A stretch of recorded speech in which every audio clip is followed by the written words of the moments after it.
Buenas tardes, pues bienvenidas y bienvenidos a esta mesa sobre configuraciones familiares y diseño de políticas de género. En esta mesa agradecemos la participación de Rosa María Camarena, de Carlos Echarri, de Georgina López y de Lilia Monroy. Para esta mesa se ha fijado como objetivo el reflexionar sobre el conocimiento acumulado en el tema de configuraciones familiares y los retos para el diseño e implementación de política pública. Entonces, para iniciar el trabajo de esta mesa, voy a hacer una presentación que pretende ser como un marco para el resto de las participaciones. A partir del tema que enviaron las colegas y el colega, he ordenado las presentaciones de la siguiente manera. Después de mi presentación, seguiría la de Lilia Monroy, quien abordará la cuestión de la idealización de la familia y cómo se olvidan las familias y sus contextos. Después iría la presentación de Rosa María Camarena, quien presentará alguna información sobre composición familiar y situaciones de los hogares que ameritan acciones de política. Como tercera exposición escucharemos a Carlos Echarri sobre estructura familiar, salud materno-infantil y violencia contra las mujeres. Y para terminar escucharemos a Georgina López, quien presentará el caso del modelo de equidad y género de mujeres en el marco de las políticas de conciliación en la vida familiar y laboral.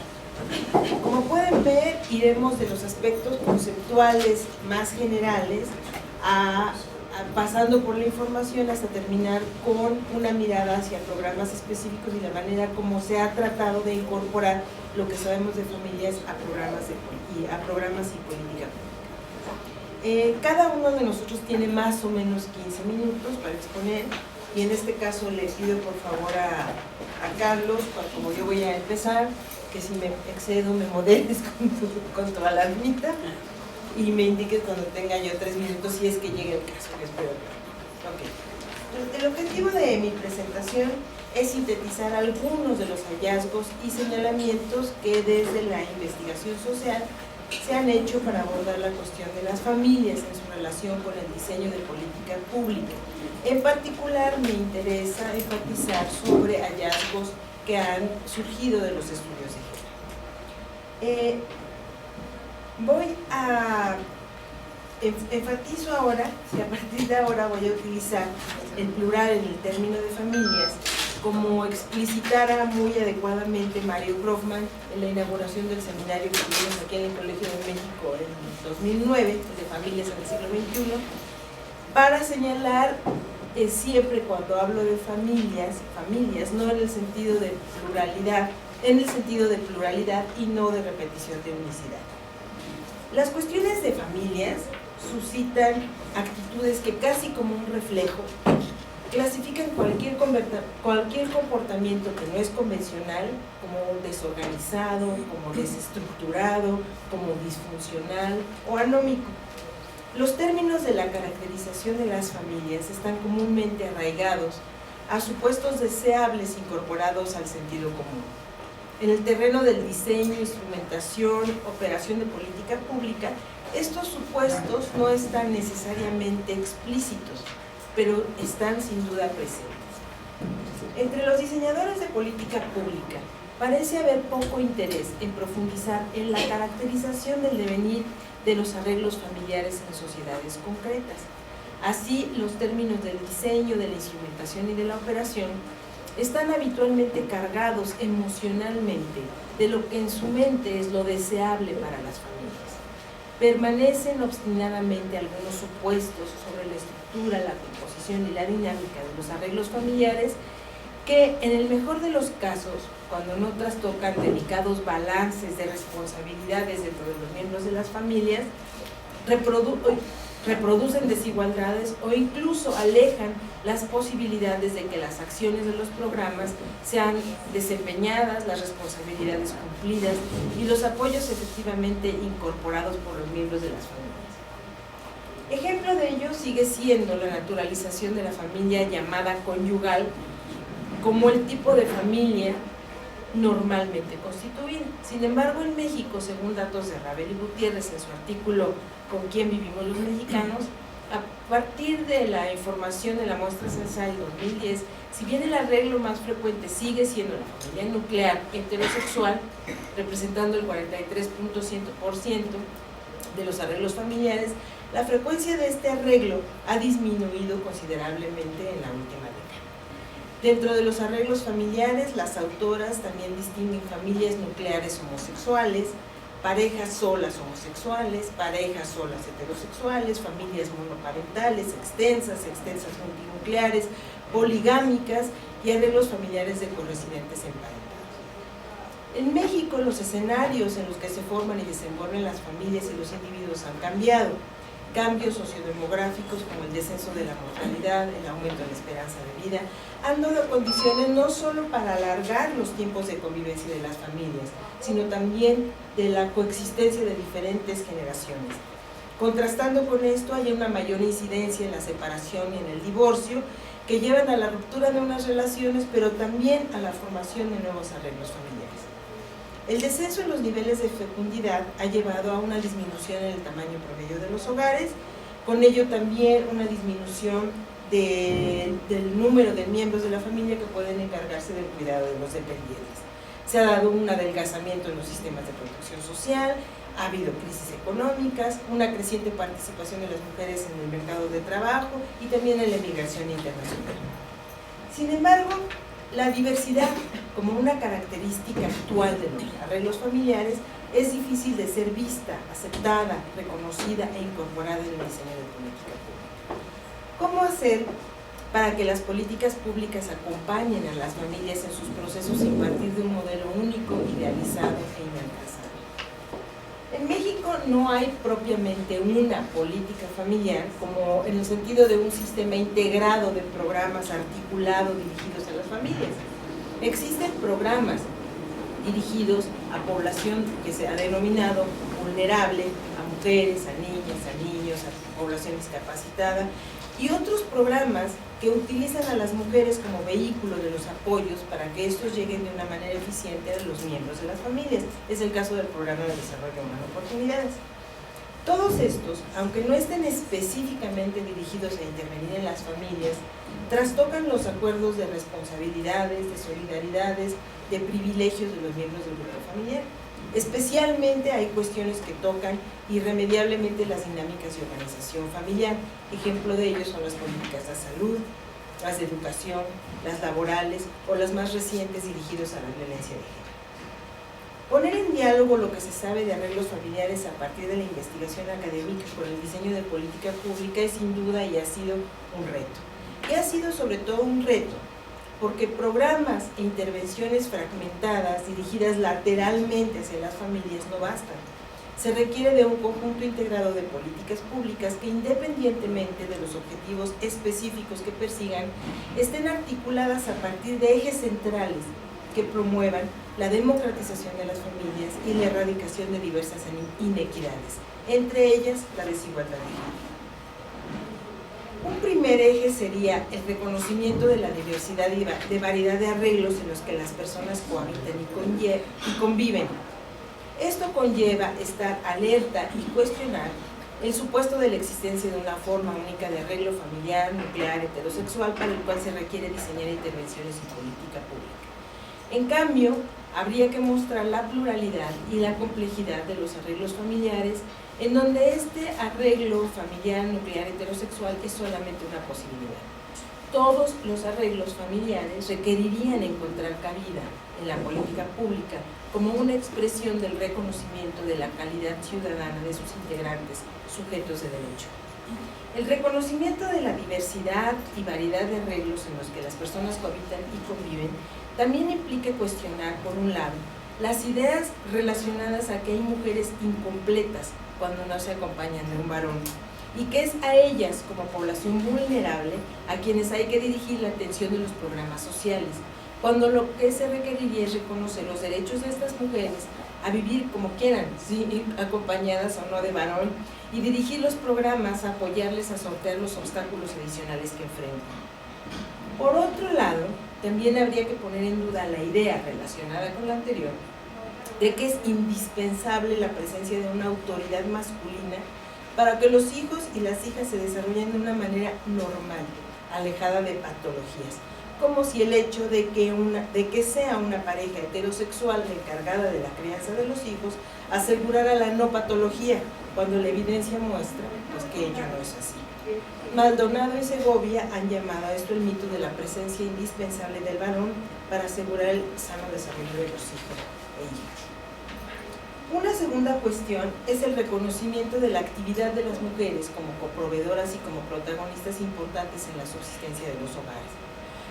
Aun cuando hay dificultad para que aún las mismas mujeres reconozcan el papel de proveeduría o de coproveeduría que tienen en las unidades domésticas, y dicho sea de paso, esto tiene que ver con una violencia económica y simbólica ejercida sistemáticamente sobre las mujeres, convenciéndolas de que lo correcto es depender económicamente del varón y sancionando socialmente la actividad económica femenina con señalamientos hacia el deficiente desempeño como responsables de la crianza y reproducción de los miembros de las familias, aquellas mujeres que trabajan además fuera de casa. Decía que aun cuando hay dificultad para reconocer este papel de coproveedoras o incluso proveedoras principales, ya hay evidencia suficiente para incorporar en la política pública el hecho de que las mujeres han ido dejando de ser solamente administradoras de recursos o trabajadoras secundarias y los hombres proveedores principales y exclusivos.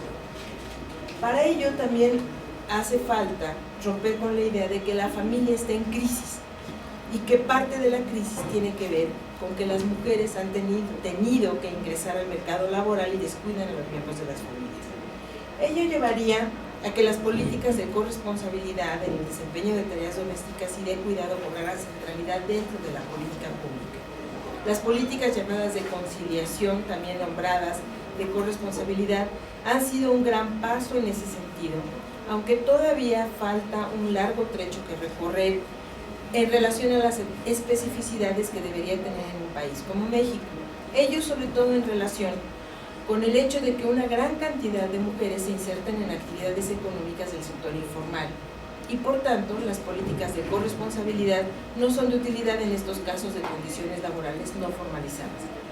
Es necesario que se apoye más y de una manera más eficiente en el cuidado de los dependientes, pero no solamente en los casos de mujeres que no se acompañen de hombre como pareja, sino porque cada vez más las familias requieren del trabajo de los adultos por necesidades económicas y también por necesidades de índole ligado a lo emocional y lo profesional, sean hombres o sean mujeres.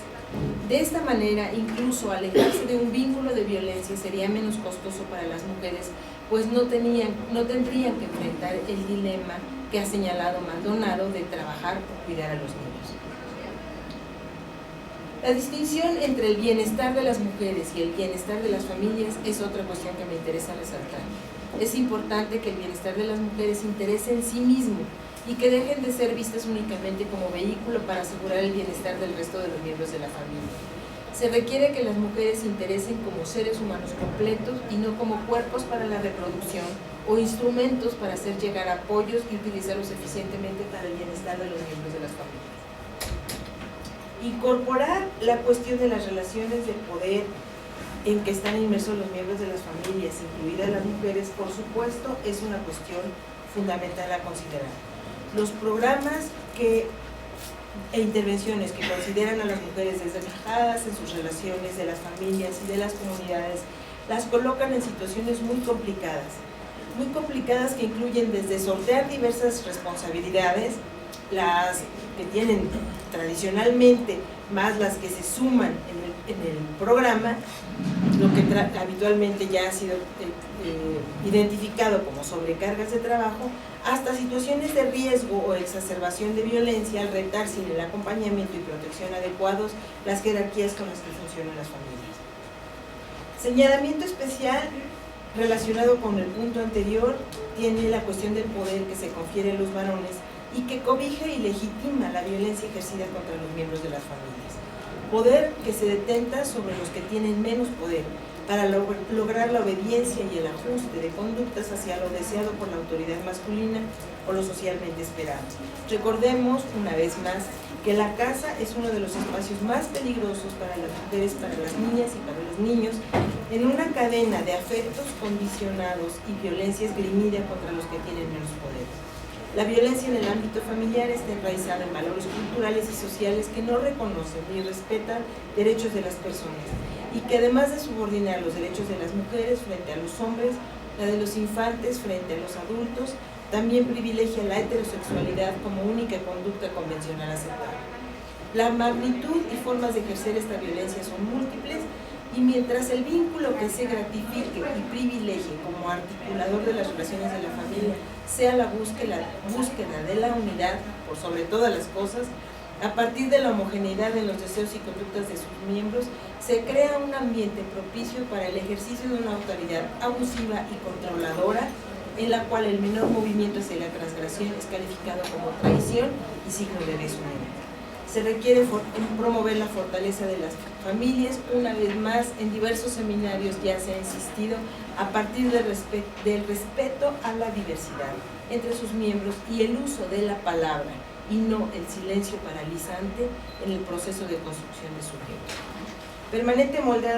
Permanentemente moldeadas por estos ejes, se requiere reforzar la función de la política pública como realizadora de derechos sociales, a través de la construcción de universalidad por el resultado y no por la atención homogénea. Para terminar, una cita de Sposati: caminar hacia la universalidad, incorporando derechos difusos y de minorías, exige una complejidad significativa de articulación y gestión que combine lo genérico con lo específico. Un nuevo sentido de la universalidad supone igualdad en la diferencia. Me parece que este es el camino a seguir para el diseño, implementación y operación de política pública. Muchas gracias.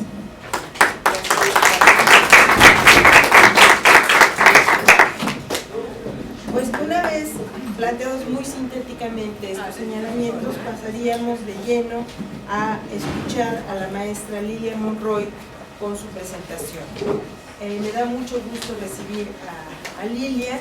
Lilia es egresada de la maestría de género por el Colegio de México, es psicoterapeuta familiar del Instituto Latinoamericano de Estudios sobre Familias, el ILEF, estudió la licenciatura en Ciencias de la Comunicación en la Facultad de Ciencias Políticas y Sociales de la UNAM, ha cursado diplomados en terapia individual sistémica y en violencia familiar. Actualmente es tutora y maestra de la maestría a distancia en políticas públicas y género de Flaxo, sede México, y maestra de la materia género y poder de la maestría en intervención en violencia del CESEX Yucatán y de la materia género, familia y diversidades en la maestría en terapia familiar del INEF. Colabora en asociaciones civiles, en INCIDE, es asociada corresponsable de la línea de trabajo de familias y políticas públicas desde un enfoque de derechos humanos y género, donde ha participado en investigaciones, foros, gestiones de políticas y talleres sobre el tema, y en el Centro de Atención a la Violencia Doméstica Cabida. Es terapeuta e investigadora sobre prevención y atención a la violencia familiar, con un enfoque sistémico, narrativo y sensible al género, donde ha participado como coordinadora de grupos de atención, capacitadora y terapeuta familiar. Gracias, Lilia, por estar aquí, y adelante. Bueno, pues primero muchas gracias por la invitación al colegio. Para mí es un gran gusto regresar a esta, que es mi casa de estudios también. Y también felicitar porque es una gran noticia que el BIEM cumpla 3 años, que el CES cumpla 40 años. 40. Sí. ¿Bien 30? Sí. El CES 40. Entonces, bueno, creo que básicamente una de las ideas es celebrar que siga existiendo un programa de género. Nosotros quisiéramos que pronto haya un doctorado con especialidad en género en el colegio. Y bueno, voy a leer para remitirme aquí. La mirada pública gubernamental, idealización de la familia para olvidarse de las familias y sus contextos. Quiero centrar mi presentación en 3 argumentos centrales. Los marcos interpretativos sobre la concepción de la familia, en la mayor parte de las políticas públicas que pretenden apoyarlas, presentan un desfase contextual que las hace discriminatorias y poco pertinentes para varios de los problemas familiares emergentes. La pretensión de mantener una visión normativa heterosexista de la familia obedece a un efecto inercial del patrón de dependencia del régimen de bienestar inacabado y a un efecto político del régimen neoliberal en el contexto de la globalización, cuya tendencia supone desobligar a los actores e instituciones del Estado y del mercado del bienestar de los seres humanos. Y por último, empieza a registrarse más claramente una coyuntura crítica en la región latinoamericana que será terreno de una intensa disputa discursiva en las agendas públicas y gubernamentales, en particular en el tema de la familia versus las familias, como lo planteaba Ana María Tellería. 1. El envejecimiento de las políticas sectoriales y de asistencia a la familia y la marginalidad de las intervenciones innovadoras. Parto de la evidencia que las familias han experimentado intensos procesos de transformación en su estructura, composición, ciclos y relaciones familiares, generándose una amplia diversidad de arreglos familiares, tales como las parejas sin hijos, los padres y madres sin cónyuge, las integradas por una persona, las formadas por parejas del mismo sexo, con o no sin hijos, las personas unidas en segundas nupcias, las integradas por diferentes generaciones o por personas que no son parientes, además de las familias que no cohabitan, que son migrantes, las parejas poliamorosas y otras diversidades familiares que están presentándose. La situación actual nos invita a pensar que no hay una única forma de vivir en familia y que las familias como organización social van cambiando de acuerdo al momento histórico y cultural en que se desarrollan. Sin embargo, las políticas sectoriales y de asistencia a la familia tienen marcos interpretativos que diseñan sus objetivos y acciones en base al modelo normativo de familia de la cultura de género, lo que produce un desfase de estas en el contexto y sus transformaciones y produce situaciones de discriminación y desatención de las problemáticas familiares emergentes. Y para eso solo doy dos problemas. Por ejemplo, hay serios obstáculos o incentivos muy negativos para la solidaridad intergeneracional. Cada vez es más difícil que el proyecto individual se realice si no es a costa de los parientes familiares. Las madres tienen que dividir sus recursos y tiempo entre sus padres y sus hijos y generalmente están optando por sus hijos. Los jóvenes en etapa de salida tienen que, para lograr su autonomía residencial, tiene que ser a costa de sus hermanos menores en los que él participaba en el ingreso. En general, hay muchos incentivos negativos que no fomentan la solidaridad intergeneracional.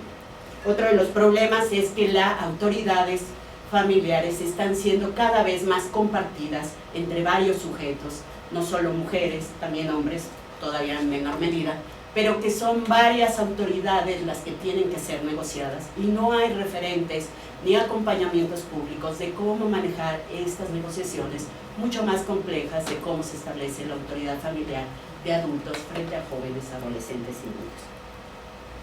Entonces, defina marcos interpretativos de las políticas como prismas que actúan como mecanismos de selección que modifican la naturaleza, la audiencia y el sentido de los fenómenos percibidos para hacerlos objetos del objeto legítimo de acción pública.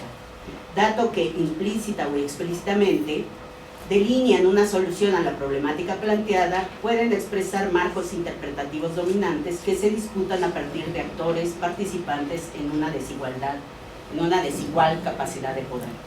El modelo normativo de la familia, que en realidad Ana María ya dio como los puntos centrales, pero lo diré de manera general, se conforma por aquellas características de construcción histórica y social que se han internalizado y naturalizado en los grupos familiares y en el Estado moderno, y que son pensar que las familias son instancias autónomas, homogéneas y aisladas del espacio público, que son nucleares, biparentales, en cohabitación, heterosexuales orientadas a la reproducción, con una división sexual de trabajo que supone roles de género opuestos y complementarios en el trabajo doméstico y extradoméstico, así como relaciones de poder asimétricos de acuerdo al género y la generación, con un ciclo vital único de una sola trayectoria y con una autoridad familiar unipersonal y masculinizada. Tiene una maternidad y domesticidad extensivas depositadas en las mujeres con orientación hacia la crianza de los niños y niñas y el afecto como elemento esencial de las relaciones. Los hijos e hijas se consideran patrimonio de los padres, por lo que son dependientes y sin derechos. Como parte del orden social se establece un sistema donde la familia normativa es el paradigma de lo familiar, lo correcto y lo sano, y donde los múltiples arreglos familiares realmente existentes son calificados como disfuncionales y desviados en la medida en que se alejen de ese modelo.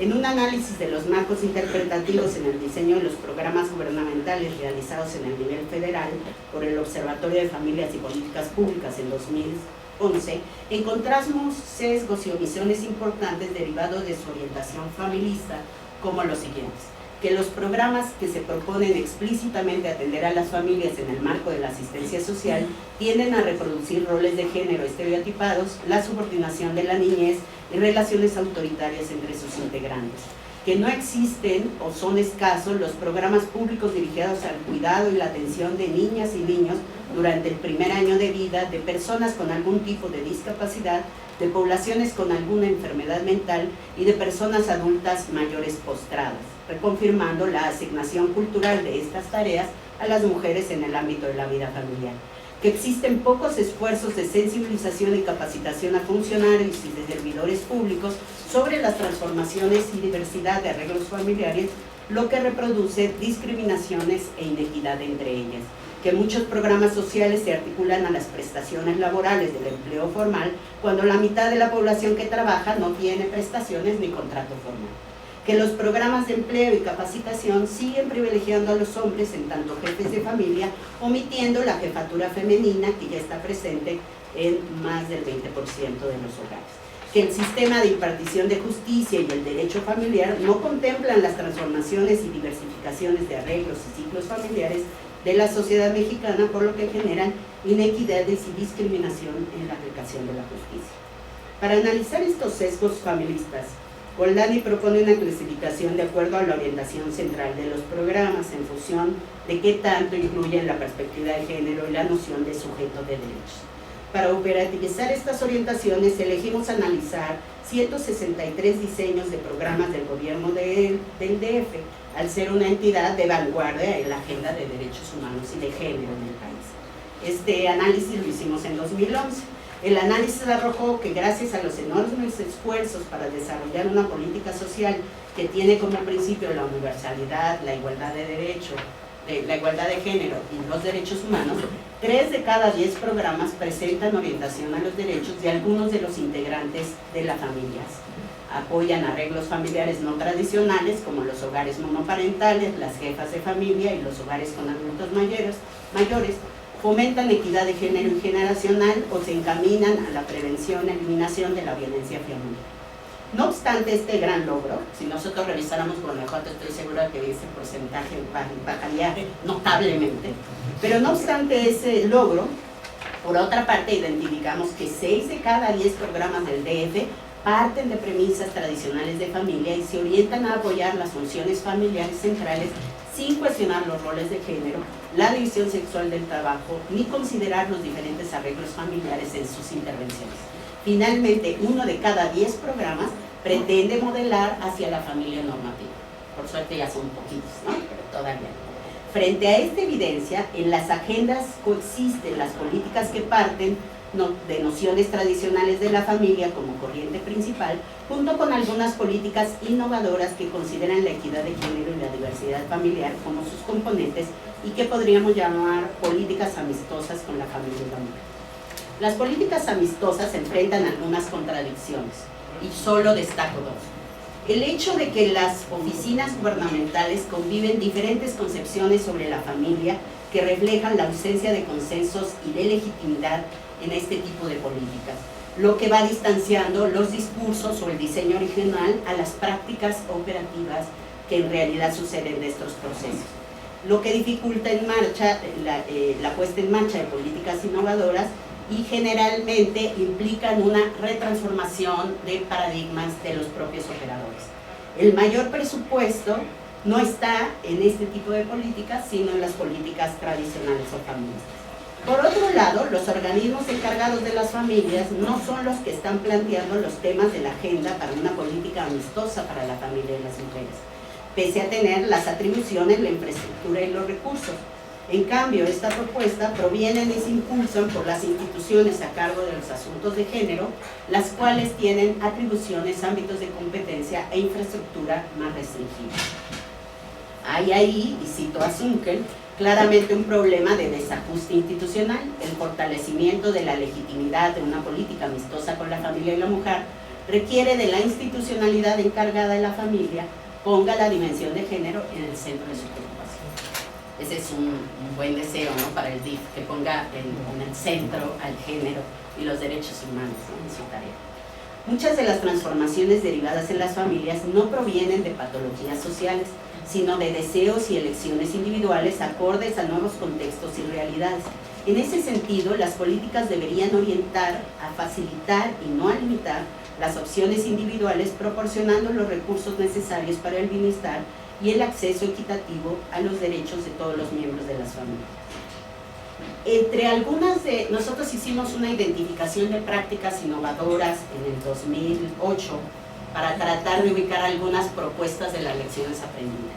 Y solo quiero destacar 3.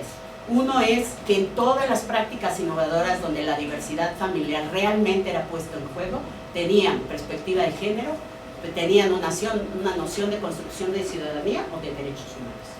En todas había medidas a varios niveles, a niveles micro y macro, nunca se quedaban solo en un nivel y siempre incluían acciones que afectaban la vida económica y la vida psicoemocional o de desarrollo social de las familias.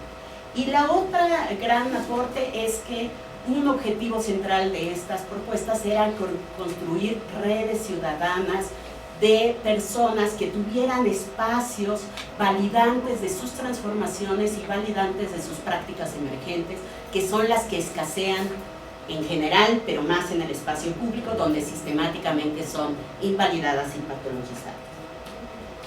En general, en INCIDE Social hemos visto que algo que en general ya faltaba desde antes, pero que dramáticamente ahora se está viendo casi despojado, es el acompañamiento emocional de los cambios culturales en los referentes del deber ser de la vida familiar. Y esa transformación es una transformación que genera muchos dilemas personales y comunitarios y que están siendo vividos en solitario, de manera aislada y patologizada por las múltiples familias y sobre todo mucho más intensamente en familias que se alejan del modelo normativo, como las familias homoparentales, como las jefaturas femeninas en familias ampliadas. ¿Quién habla de jefas de familia mujeres en familias ampliadas? No. La jefatura femenina para el sector público solo existe en donde no hay un hombre, porque ahí sí, pobrecitas, hay que ayudarlas, ¿no? Pero la jefatura femenina en otros hogares no es pelada ni apoyada. Entonces, 2, de la idealización nostálgica por la familia a la mistificación política para invisibilizar la diversidad familiar. Es sostenido que los marcos interpretativos que dominan las políticas que apoyan a los grupos familiares en sus tareas centrales de la reproducción social tienen como base un modelo de familia normativa. En este apartado pretendo abordar 2 elementos de cómo se pueden empezar a explicar su sostenimiento simbólico en el espacio público. Una primera explicación puede ser formulada por el patrón de dependencia de las políticas sectoriales y de asistencia de las familias, derivado del modelo de bienestar conservador inacabado que se intentó establecer en México en la primera mitad del siglo XX. Este modelo conservador, como lo caracteriza Spina Anderson en 2001, partía del supuesto de que el trabajo formal de los hombres permitiría un derrame de los beneficios sociales mediante el trabajo formal, con prestaciones y un salario familiar, y que tanto los actores privados como público aportarían subsidiariamente para dotar de esta protección social, la tríada del bienestar. Desde esta explicación significa que hay una inercia histórica de los programas y sus operadores, instituciones, organizaciones y personas, a desarrollarse bajo la premisa de un modelo único de familia que parecía razonable en los 60s y donde las prestaciones y servicios y bienes dotados por el Estado y las condiciones laborales de los empleadores asumían que hay una persona que trabaja, asignado al hombre como proveedor y jefe de familia, y una persona responsable del cuidado, la crianza y el trabajo doméstico asignado a las mujeres. Los horarios de servicio, las medidas de corresponsabilidad solicitadas en los programas de transferencia monetaria, El tiempo asignado para el acompañamiento de los hijos y familiares dependientes por las instituciones y programas públicos asumen este modelo, y si las familias no los pueden cumplir, son calificadas como deficientes, disfuncionales o responsables. Me salto porque ya estoy corta del tiempo. La segunda razón, una es, digamos, la inercia burocrática. Nosotros nos hemos topado en el diálogo con prestadores, operadores de programas sociales públicos, gubernamentales, pero también de la sociedad civil, de toda esta área de la filantropía y de la asistencia, un modelo muy reproducido y muy incorporado a sus normas y a su operación. Y entonces, aunque les pongan un objetivo distinto, ellos siguen haciendo lo que están acostumbrados a hacer, lo que consideran es lo correcto, con mucha convicción, diría yo, pero se sorprende de los datos básicos, ¿no? Y es, ¿cómo, no? Entonces la familia es distinta. La otra razón, a mí me parece más de corte política y más reciente, que es una intención política neoliberal de eliminar la diversidad como una realidad social, porque supondría cambiar el pacto social. Y como no se quiere cambiar el pacto social, se dice el Estado tiene que cambiar porque tiene que volverse eficiente, achicarse, ser más regulador. El mercado debe de transformarse, ser competitivo, global, pero la familia que no cambie. Y ese mensaje tiene un efecto mistificador en el sentido de que obedece a los intereses del espacio público el privatizar las intensas contradicciones que toda la precariedad laboral, que todo el desmantelamiento del sistema de protección están dirimiéndose en la vida privada e interpersonal de las familias a costa de violencia, a costa de un intenso aumento de la depresión y problemas de salud mental como las adicciones sin nombres, que muchos estudios ya ligan claramente a su incapacidad de ser buenos proveedores, porque en realidad pues en esta sociedad nadie es buen proveedor ni para sí mismo, ya menos para una familia, ¿no? Entonces, todo este desfase entre el género o las expectativas familiares asignadas y que siguen siendo sostenidos por los agentes del Estado del mercado y lo que realmente podemos vivir, lo que genera es una situación de lugar imposible que está afectando la salud mental de las familias y que tiene una intencionalidad política. Y por eso yo entiendo que pese a las múltiples evidencias académicas, sigue siendo un tema duro de roer, meter en las políticas y en los hacedores de políticas el tema de la diversidad familiar. Y por último, quisiera lanzar una hipótesis que yo creo que hay signos preocupantes que dicen que hay un retroceso en la agenda de género, en la agenda de igualdad y en la agenda de no discriminación, exactamente por logros muy significativos en la región de reconocimiento de la diversidad familiar. Y creo que en este sexenio vamos a vivir en el tema de las familias versus la familia, la corresponsabilidad y la conciliación.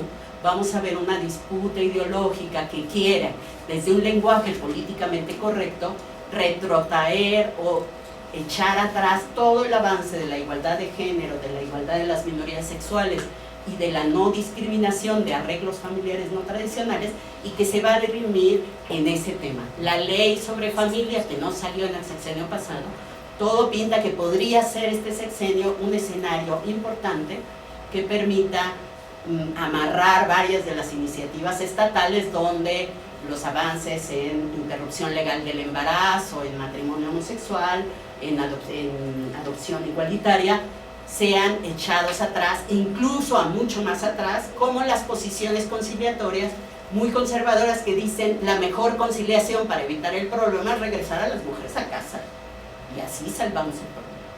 Entonces, con eso termino. Muchas gracias. Gracias, muy bien. Vamos ahora a escuchar a Rosa María Camarena. Le agradezco mucho su participación en la mesa. Rosa María es actuaria por la Facultad de Ciencias de la UNAM, maestra en demografía y egresado del doctorado con especialidad en estudios de población del Colegio de México. Desde 1997 es investigadora del Instituto de Investigaciones Sociales de la UNAM y profesora de la licenciatura y el posgrado de la Facultad de Ciencias Sociales y Políticas de la misma universidad. Sus principales líneas de investigación han sido población joven, educación, familia, género, trabajo juvenil y salud reproductiva, temas que ha abordado en diversas publicaciones, ponencias y trabajos presentados tanto a nivel nacional como internacional.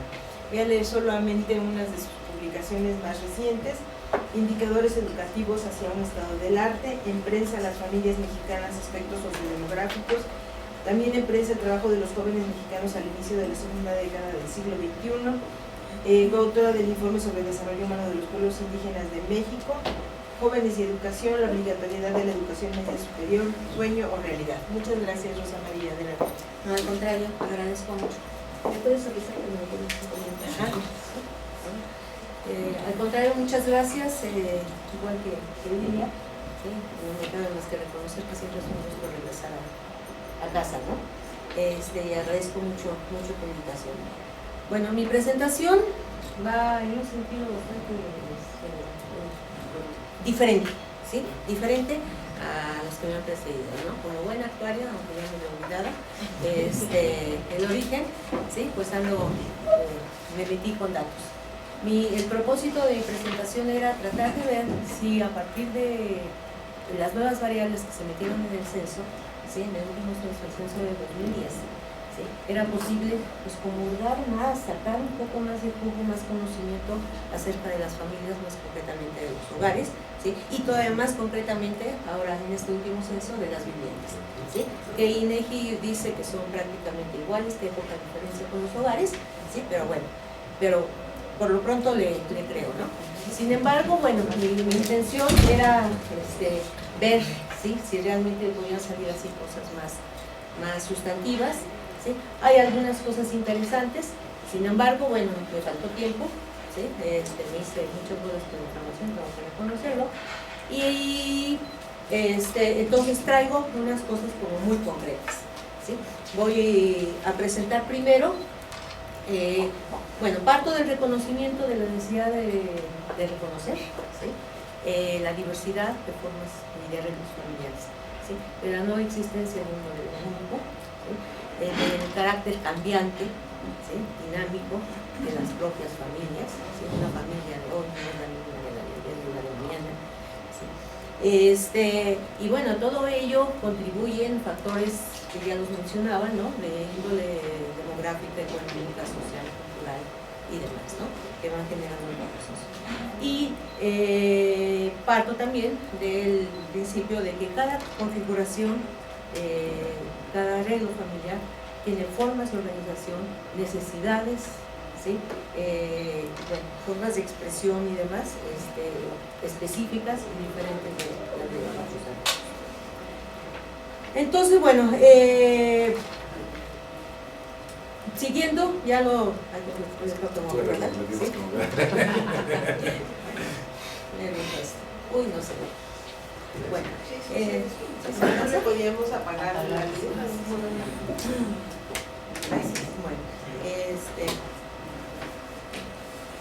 partiendo de datos, en este cuadro recojo alguna información sobre alguna de las maneras tradicionales en que se han ido clasificando los hogares, ¿no? Por un lado, en hogares nucleares, que a su vez comprenden tres tipos, ¿sí? El nuclear estricto, que se refiere a la familia, a la pareja a una pareja sin hijos; la nuclear conyugal, que es la típica y la que se trata de impulsar y la que se plantea como modelo, ¿sí?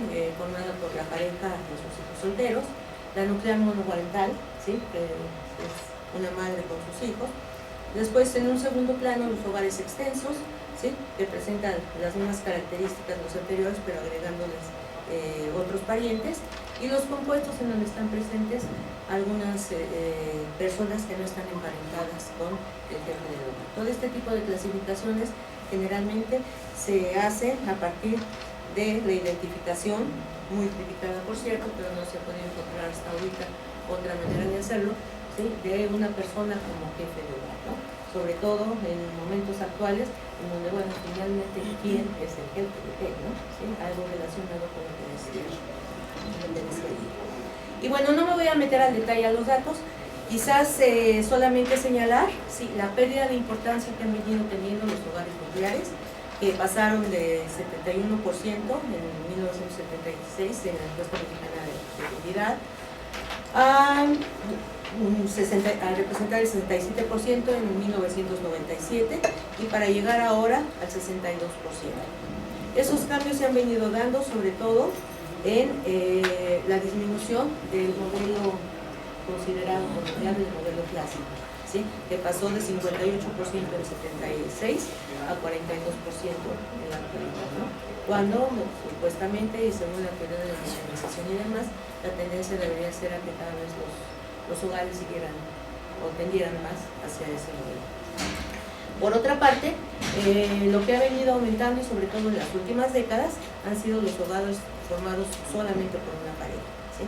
Que pasaron de representar 6% en 76 a todavía 6,9% en 1997, y ahorita alcanzan ya el 10%. Esto nos está hablando también, nos está reflejando algunos de los cambios en comportamientos, en cambios culturales, ¿sí? Cambios en los patrones residenciales, cambios sobre todo en las formas de unión, ¿sí? En las concepciones también de la familia. Y los hogares nucleares monoparentales que han sido objeto de interés general, como decía también de alguna manera Lilia, de las políticas femeninas, de las políticas dirigidas hacia la mujer, ¿no? ¿Sí? En donde se reconocen los hogares monoparentales, ¿sí? En los casos en donde está la mujer con los hijos, pero existen también, y es la que está hasta abajo, incluso yo misma repetí, ¿sí? Ahí estoy poniendo jefe, ¿sí? Con hijos y otros parientes, en realidad debería de ser monoparental y otros parientes, ¿sí? Que han venido, estos cómo están, han venido, ganaron importancia, ¿sí? Hasta más o menos el final de la década pasada, ¿sí? Y de ahí como que se han mantenido. Finalmente ahorita alrededor del 9% de cada 100 hogares, de cada 10 hogares, bueno, uno de cada 10 hogares, ¿sí? Cerca de uno de cada 10 hogares está encabezado por una mujer con hijos. Eso nada más por lo que se refiere a los monoparentales nucleares, ¿sí? Falta considerar el otro 5%, ¿sí? Que es de mujeres que dirigen también sus hogares con hijos, y además existen otros parientes. Otro punto ya nada más dentro de este cuadro, la cuestión de los hogares unipersonales, que eso también viene reflejando por lo menos dos aspectos. Cambios culturales en las formas de residencia, ¿sí? En donde, y eso ha venido teniendo altibajos. Me acuerdo yo por ejemplo en la década de los 70, que era una aspiración juvenil salirse rápido de la casa de los padres, ¿no? Y vivir por su cuenta, vivir solos. Pero ahora han venido también, no digo que no exista, pero parece que existen mayores dificultades ahora, por lo menos del lado de los jóvenes, y se viene incrementando esto sobre todo a partir de las familias de adultos mayores. Y es precisamente sobre la cuestión de los hogares de adultos mayores. ¿Cuánto me queda? 7. Uy, voy a la mitad. Sobre la cuestión de adultos mayores y sobre los cambios generacionales, sobre lo que quiero hablar un poco. Ya se decía que bueno, el descenso de la mortalidad, la mayor sobrevivencia, ha generado... Bueno, estos son algunos datos también, ¿sí? Tenemos hogares encabezados, casi la cuarta parte de los hogares del país están encabezados por una mujer. En 69% hay una pareja conyugal, ¿sí? En 75% hay hijos de jefe de cualquier edad. En 30% hay hogares con niños pequeños. Esto ha venido descendiendo también cada vez más. Y un sorprendente 20% de los hogares hay por lo menos una persona que tiene 65 años y más. Y la tendencia es que esto vaya a aumentar, ¿sí? Entonces, y eso se refleja de alguna manera, como ya decía, en los hogares unipersonales, que actualmente representan cerca del 10%, ¿sí? Y bueno, en las personas tradicionales con trabajo. Y tomo velocidad porque si no, no alcanzo a decir. Relacionado con lo de las generaciones, ¿sí? Es sorprendente, ¿sí? Bueno, en 22% de los hogares, casi la quinta parte, ¿sí? Conviven personas de una misma generación, ¿sí? Ya sea parejas o parientes en sentido horizontal. En 61% hay dos generaciones, generalmente padres e hijos, ya sean por jefe o hacia abajo, ¿sí? Pero en 15%, y ahí está mal, hay tres generaciones o más, ¿sí? Hay algunos casos en los datos del censo en donde se registran hasta 5 generaciones por residentes dentro de nuestro país, ¿sí? Y un 2% al que generalmente no se presta mucha atención, hay 2 o más generaciones discontinuas. Llega a haber 3 generaciones discontinuas cuando están salteados, ¿sí? No sé si me explico. Puede ser, por ejemplo, hijo y abuelo, ¿sí? O padre y bisabuelo, ¿sí? Pero falta alguna generación intermedia, ¿no? Entonces, bueno, en ese sentido me meto directamente, ¿sí?, a algunos datos sobre los hogares de adultos mayores, que, como les decía, representan ahora un 20%, uno de cada 5 hogares. Hay por lo menos una persona mayor de 65 años. En 11% de esos hogares hay mujeres, ¿sí? Hombres, en 13.4% mujeres, y ahí me faltó el dato, ¿sí?, en otra proporción un tanto menor, ¿sí?, hay tanto hombres y mujeres, ¿sí?, que tienen 65 años y más. Estos suman alrededor de 5.7 millones de hogares, ¿sí?, más de los hogares que conforman a muchos países, ¿no? De esos hogares donde hay adultos mayores, podríamos distinguir 2 tipos. Unos en donde son hogares de los adultos mayores, en donde el adulto mayor es jefe, ¿sí?, siguiendo, bueno, esa clasificación. Y dentro de ellos se pueden distinguir hogares que están formados exclusivamente por adultos mayores y hogares en donde hay adultos mayores, pero también personas de otras edades. En términos de necesidades, en términos de comportamientos y demás, hay marcadas diferencias entre ellos. Mientras los primeros, y me voy a adelantar ahorita a lo que sigue, mientras que los primeros, los hogares solo de adultos mayores, ¿sí?, son hogares que están totalmente dependientes de ellos mismos, ¿sí? No hay otras personas que en un momento dado, ante las crecientes necesidades, ¿sí?, incluso hay mucho de mito, ¿no?, considerar 65 años y más, pues es muy cuestionable, ¿sí?, como que en términos de requerimientos. Sin embargo, bueno, pues van avanzando, 3 minutos, pues ya se me acabó, ya no dije nada. Entonces, bueno, hacer esa diferenciación en términos de políticas, ¿sí? Los segundos hogares, los hogares con adultos, bueno, tengo que decir que los hogares solo de adultos mayores son en su mayoría hogares unipersonales, ¿sí? En un 60% son hogares unipersonales, que también en un 60% están dirigidos por mujeres. De tal manera que existen alrededor de 550,000 mujeres en este país, ¿sí?, y 390,000 hombres de 65 años y más que viven solos, ¿sí? Entonces es un mundo, ¿sí? ¿Bajo qué condiciones viven? ¿Bajo qué? ¿Sí? ¿Quién los atiende en un momento dado? ¿Sí? Sin quererlos pasar así de manera directa a la dependencia, pero finalmente están en el camino de esa dependencia y se requieren.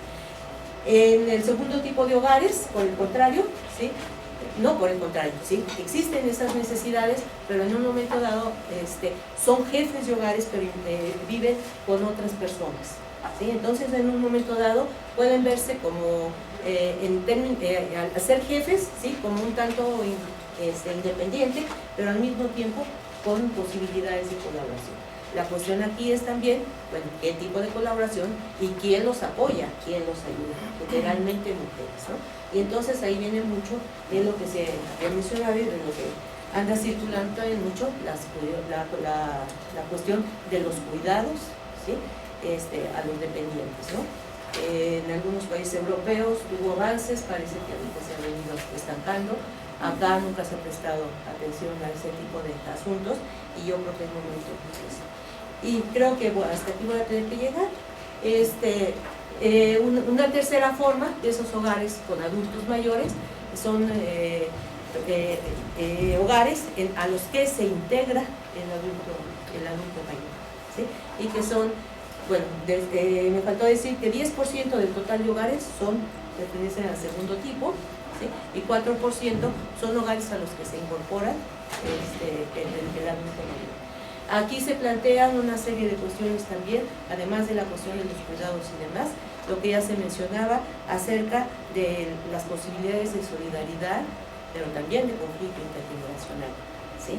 Se vienen creando toda una serie de cambios en la convivencia de esas generaciones, ¿sí? En los apoyos que se pueden brindar, que se pueden otorgar.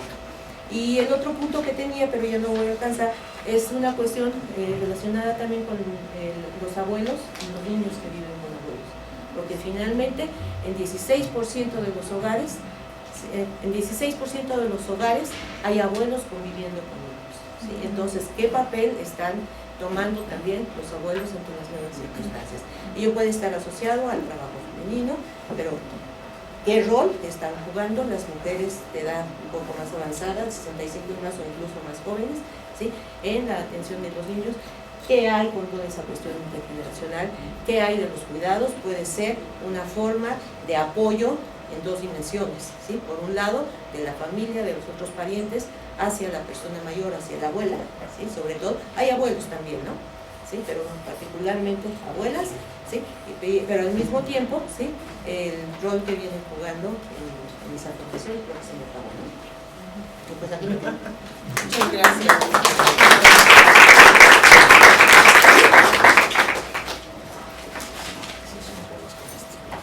Bueno, pues entonces vamos a escuchar. También me da mucho gusto que haya una estimación personal.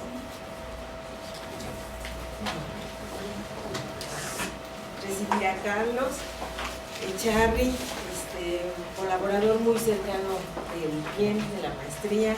Carlos es doctor en demografía por la Universidad Católica de Lovaina, Bélgica, maestro en demografía por el Colegio de México, actuario por la Facultad de Ciencias de la UNAM. Desde 1994 es profesor investigador del Centro de Estudios Demográficos, Urbanos y Ambientales en el Colegio de México. Es miembro de numerosos comités, ha coordinado muchos proyectos. Voy a tratar de sintetizar un largo currículum que tenemos de Carlos. Ha sido coordinador académico de la maestría en demografía y del doctorado en estudios de la población, vocal académico coordinador del Comité de Monitoreo y Evaluación del CONACYDA, miembro del Consejo Asesor de la Maestría de Estudios de Género del PIEM en el CES, miembro de la Comisión de Evaluación del Departamento de Estudios de Población del Colegio de la Frontera Norte, y tiene numerosas publicaciones, libros, artículos, capítulos de libros. Voy a mencionar únicamente los dos más recientes.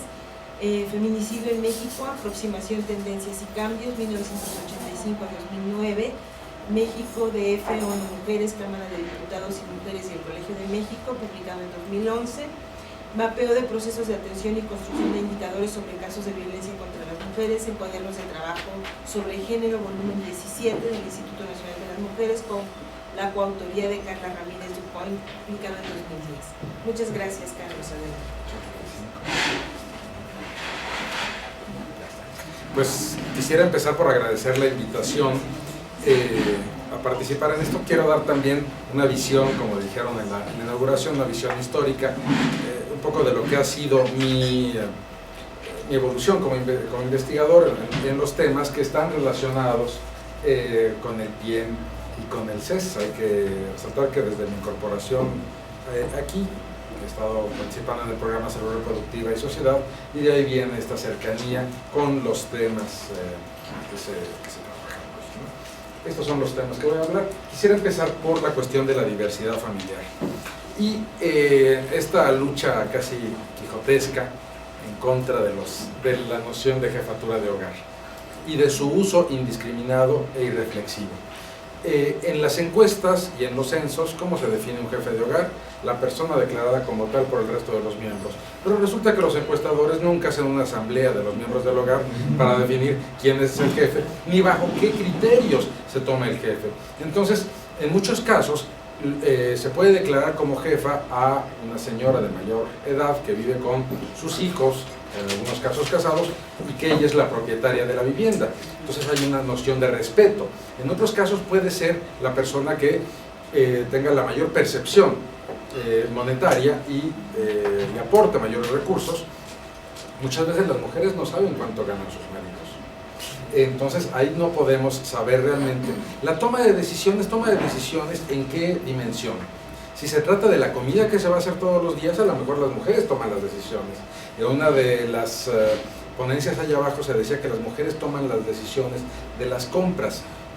yo me gustaría complejizar más esto. Y el programa estrella de Sol en esta administración es el seguro de vida para mujeres jefas de familia. Pero si vemos quiénes son las jefas de familia, bueno, vemos que los entrecomillados, para el resto, jefes de hogar, hay muchísimos más hombres que mujeres, no son los datos de la NAE 2006, pero si hacemos con otras fuentes de datos va a ser lo mismo. Y las mujeres son en general de mayor edad, mucho menos, y de mayor edad.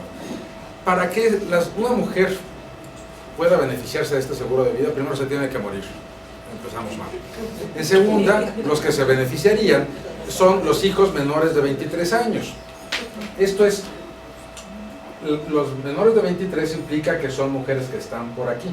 Pero entonces el resto de las jefas no se beneficia. Y es el típico ejemplo de una política pública que suena muy bonito, que permite sacar anuncios en el periódico, etcétera, pero que si le rasca uno, no sirve para nada. No va a parar, es más fácil para mí. Si vemos, no podemos ver, ¿cuántos hogares está esta declaración de la jefatura femenina? Y hay que decir que en varias fuentes de información he hecho el experimento de ver cuando hay al menos un hombre y una mujer mayores de 15 años. Resulta que si es una mujer quien es la que responde el cuestionario, hay 60% más de probabilidades de que se declare una mujer jefa. En cambio, cuando es un hombre el que responde, no se declara.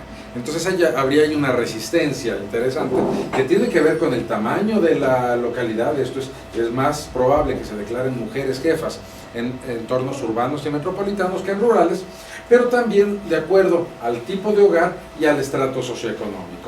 Y entonces vemos, por ejemplo, que en los hogares extensos hay un gradiente socioeconómico y es más frecuente que se declaren los hogares nucleares. Obviamente en estos hogares unipersonales, pues es cuántos de los hogares unipersonales, que como ya nos mostró Rosa María, es alrededor del 9% y es una proporción creciente a pesar de las dificultades que tiene la población en México para vivir sola. Cambia también la ocupación de los jefes de hogar y vemos que la mayor parte, la ocupación más frecuente de las mujeres jefas de hogar es quehaceres del hogar. Miren la proporción de patrono empresario, que son los que estarían menor. Pero a pesar de esto, también lo que podemos ver es que el principal factor para ser declarado jefe de hogar es ser hombre. Tomando en cuenta la escolaridad, la actividad, los estratos socioeconómicos, la situación conyugal, bueno, excepto los ex unidos, que hay muy pocos hombres, es ser jefe. Por lo que nos mostró también Rosa María, es menos frecuente que los que viven en un hogar dirigido por mujeres estén en el núcleo central, esto es ser jefe, cónyuge o hijos del cónyuge, y sea más frecuente ser los descendientes, esto es nietos, bisnietos, etc. Recordemos que en México la edad mediana a la fecundidad de las mujeres, porque en la demografía tendemos a preguntar la fecundidad de las mujeres y muy poco de los varones, aunque si lo hemos hecho, es de 20 años. Eso implica que en México, una mujer, en promedio, las mujeres de 40 años, la mitad son abuelas, y a los 60 años son bisabuelas, si es que llegaron a esa edad, ¿no?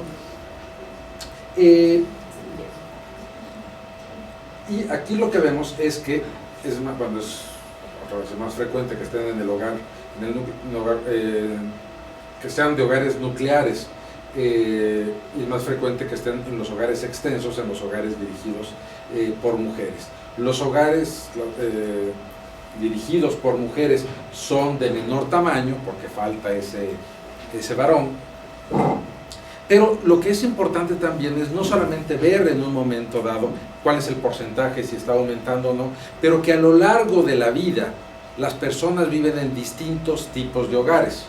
Esto es, aunque el hogar nuclear sea el más frecuente, resulta que es muy probable que una persona viva en un hogar extenso en algún momento de su vida, ya sea cuando nacen, ahorita vamos a entrar a esto, o cuando entran en unión y tienen hijos. los hogares, ¿dónde está? Los hogares unipersonales, a diferencia de países europeos o en Estados Unidos, no son hogares de jóvenes, sino son hogares de ancianos. Y esto marca una diferencia muy importante para las políticas públicas. Como les decía, en términos de niveles de bienestar, resulta que los ingresos totales son mayores para los hogares, aquí es donde se concentran más, para los hogares dirigidos por mujeres que los de varones. Tienen, ¿cómo se llama? Viven en viviendas de mejor calidad.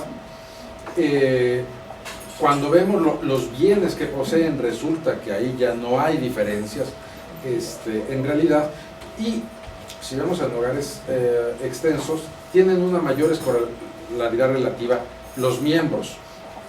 Entonces, esto de igualar hogares dirigidos con mujeres con hogares en pobreza, no es una base suficiente para el diseño y el establecimiento de políticas públicas. Habría que identificar mejor cuáles son estos. Si vemos en términos del ingreso total en el censo sí nos sale que ¿cómo se llama? Hay una diferencia muy pequeña a favor de los hogares dirigidos por mujeres, tanto en los nucleares como en los ampliados, no así en los unipersonales ni de corresidentes. Me voy más adelante. Y en términos de estructura familiar, una cuestión que es importante, y para esto quiero dar un paso atrás y decir que en el programa Salud Reproductiva y Sociedad y en el colegio, no nos hemos restringido tampoco a simplemente a hacer documentos académicos y presentarlos en revistas y en congresos, sino también a tener una presencia pública y de estar machacando ahí con los tomadores de decisiones, pero también con INEGI, de tal manera que el levantamiento de datos refleje mejor la realidad. Lo que dijo Rosa María, perdimos la batalla en el sentido de que en el censo del 2010 no se identifican hogares, sino las viviendas, pero sí logramos meter que para cada persona se preguntara sobre si vive el padre y la madre, porque antes éramos ciegos al fenómeno de las familias reconstituidas. Entonces, ante una disolución de uniones y que alguien puede casarse con otra pareja, esta pareja puede tener otros hijos. Y lo que hacíamos era pensar que los niños que veíamos en un hogar eran hijos del jefe y de la cónyuge. Lo que vemos es que no todos los niños viven con ambos padres. Por un lado, juega la migración. La migración es fundamentalmente masculina, aunque cada vez hay más mujeres que migraban, porque está cambiando este fenómeno, pero también hay un fenómeno de disolución de uniones o de niños que nunca vivieron, sobre todo con el padre. Y entonces aquí vemos que hay diferencias según el tipo de hogar y el jefe. Y entonces vemos que cuando hay una jefatura femenina en un hogar nuclear, solamente 1 de cada 5 niños menores de 5 años vive con ambos padres. Y esto tiene que tener implicaciones muy importantes para el diseño y la implantación de políticas públicas, y en particular de la responsabilidad de los varones, que es algo que se nos olvida. Está bien que solamente la mitad o una cifra similar de las personas tengan un empleo formal, en el cual las cuestiones de alimentos se les puede, pero hay formas de seguir a los padres para que se involucren mejor en el proceso de crianza. Las mujeres no tienen por qué cargar solas este proceso de crianza. Y esto cambia en los hogares dirigidos por varones. Fíjense cómo la mayor parte vive con ambos, una parte solo con la madre, una parte mínima solo con el padre, el resto con ninguno de los dos. Estos son estos niños que viven con los abuelos.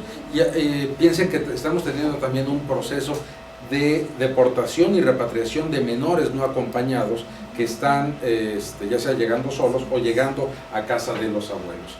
Y miren cómo en particular en los hogares con jefa mujer, solamente, la mayor parte solo viven con la madre. Este amarillo es porque es la jefa, que es la abuela, el papá, y no hay la figura materna. Aunque, pues, como pueden ver, esto es con la ENADI 2006, pero también se puede sacar con el censo. Y una cosa que es importante, fíjense cómo esto no cambia con los estratos socioeconómicos, lo cual nos refleja que no se trata de un asunto de falta de acceso a recursos, sino que es una cuestión cultural, y de que el no involucramiento de los padres o de los varones en la paternidad es algo que atraviesa toda la sociedad. Esta es la entrada en la maternidad, y aquí lo que vemos es cómo las mujeres empiezan a tener hijos en México muy pronto. Les decía que es para el total como 20 años, pero miren, las mujeres que son nueras, esto es, que viven con los suegros, tienen una entrada a la maternidad muy rápida. Y el asunto es que esto es algo muy frecuente y que no es tradicionalmente abordado a partir de las políticas públicas. Y en México, el inicio de relaciones sexuales, la entrada en unión y la maternidad es algo que está totalmente amarrado, y entonces la proporción de mujeres nulíparas es casi el espejo de las mujeres que entraron en unión. Pero fíjense, en la proporción de mujeres nunca unidas, nulíparas, esto es sin hijos, en México la maternidad sigue siendo un elemento definitorio de la feminidad. Y entonces el no tener pareja, no haber tenido nunca pareja, como dicen, estorba pero no impide. Entonces, fíjese cómo aquí, a los 33 años, 60% de las mujeres de estrato muy bajo y bajo, que son la mayoría, ya han sido madres. Y esto es algo que tampoco tomamos en cuenta. Según los datos del Registro Civil de 2011, solamente 46% de los nacimientos provienen de madres casadas. Lo que podríamos esperar que el aspecto normativo se está volviendo la excepción, más que la norma. Me voy rápido. Esto es muy importante. En México seguimos teniendo una tradición no de residencia, no de independencia residencial al momento de la unión. Esto es lo que se llama la neolocalidad. Y vemos que es menor del 40%. Hay una muy pequeña proporción que cuando se unen se van a vivir a casa de ella, pero tenemos una muy importante proporción, casi la mitad, que se van a vivir a casa de los padres de ella. Y ahí tenemos que tomar en cuenta cuáles son las relaciones entre estas jóvenes casadas unidas y la suegra, y que suele ser una relación muy mala.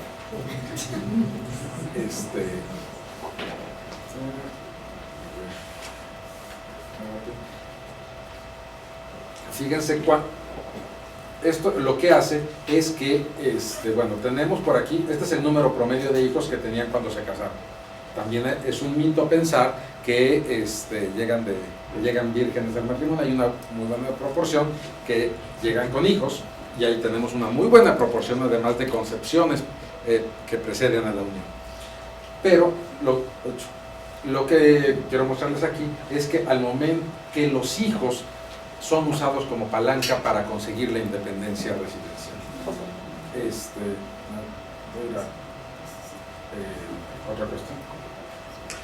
La norma 007 es la que establece qué es lo que se debe de ofrecer a las mujeres en la atención del embarazo, parto y puerperio del recién nacido. Es obligatoria para los sectores público, social y privado.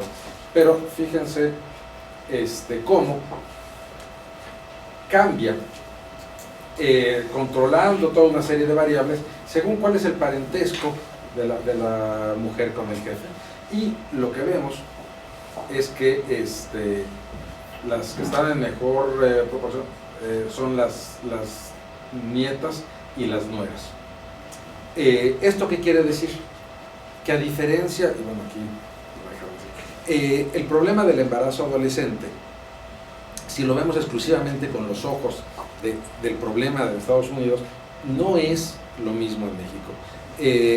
Es cierto que hay para las 8.600 niñas menores de 15 años que tuvieron hijos en 2011, puede ser un problema muy grave de salud y está poniendo en riesgo su vida, pero para muchas otras hay un efecto protector porque hay, digamos, una protección por parte de la familia de estas niñas. No estoy diciendo que sea así en todos los casos, pero esto les quería mostrar. A pesar de que la norma dice que se les debe de ofrecer la detección del virus de la inmunodeficiencia humana, esto ocurre en menos del 40% de los casos. Miren, el gradiente socioeconómico, aunque existe, es muy pequeño. Entonces seguimos separando o pensando que pues a estas mujeres, ¿cómo les vamos a ofrecer si son santas? ¿Verdad? Y para terminar, bueno, participamos también en el Observatorio de Mortalidad Materna. Y lo que quiero terminar es esto.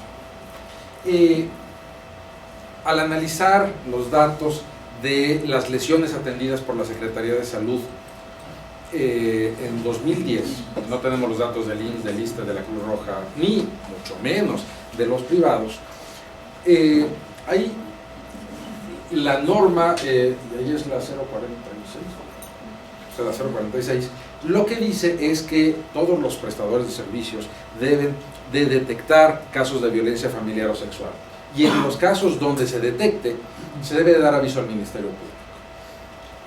Resulta que este aviso, fíjense, en los casos de violencia familiar, no llega al 50%. Esto es con un modelo controlando por toda una serie de variables. Pero vean los datos brutos. Miren la diferencia con autoinfligido. Esto es, en la Secretaría de Salud se da aviso al Ministerio Público en la misma proporción cuando es una mujer que está sufriendo violencia familiar que cuando ella misma se causó un daño. Y que ese daño también puede estar así. Y quería terminar con esto porque hace como 12 años, me parece, en el PIEM hubo un proyecto de investigación liderado por Irma Saucedo, en el cual lo que quería ver era precisamente que los prestadores de servicios dejaran de ver la violencia doméstica como un asunto privado, como un asunto en el cual el Estado no tiene, y la institución médica no tiene nada que decir, y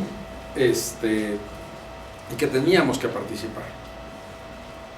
Muchos años después vemos que no, desgraciadamente esto sigue sin cumplirse y que tenemos mucho trabajo por ello. Muchas gracias.